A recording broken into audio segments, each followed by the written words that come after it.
Mayiladuthurai DSP சுந்தரேசனை தொடர்ந்து திருச்சி குற்றப்பிரிவு DSP Bharat ஸ்ரீனிவாசும் மன உளைச்சல் காரணமா விருப்ப ஓய்வு கோரி தமிழக உள்துறை செயலருக்கு கடிதம் அனுப்பி உள்ளது பரபரப்பை ஏற்படுத்தியிருக்கு.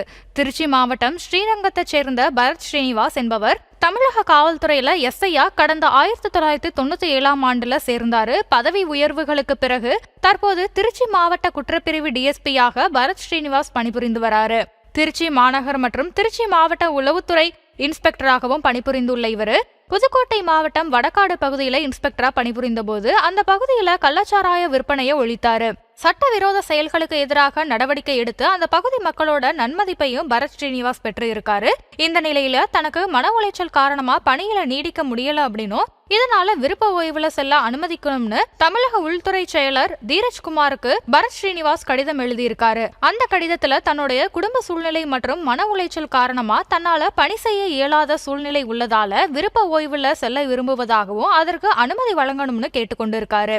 ஏற்கனவே திருச்சியை தலைமையிடமா வைத்து செயல்படும் மத்திய மண்டலத்துல மயிலாடுதுறை மதுவிலக்கு அமலாக்க பிரிவு டிஎஸ்பி சுந்தரேசன் மன உளைச்சல் காரணமா விருப்ப ஓய்வு கோரியிருந்தாரு. தன்னோட வாகனம் பறிக்கப்பட்டதாக பேட்டியும் அளிச்சிருந்தாரு. இதனால சஸ்பெண்ட் செய்யப்பட்டு தற்போது நெஞ்சுவலி காரணமா சென்னையில சிகிச்சை பெற்று வராரு. இந்த நிலையில அதே மத்திய மண்டலத்துல மேலும் ஒரு டிஎஸ்பி மன உளைச்சல் காரணமா விருப்ப ஓய்வு கோரி உள்துறை செயலருக்கு கடிதம் எழுதியிருப்பது தமிழக காவல்துறை வட்டாரத்துல பரபரப்பை ஏற்படுத்தியிருக்கு.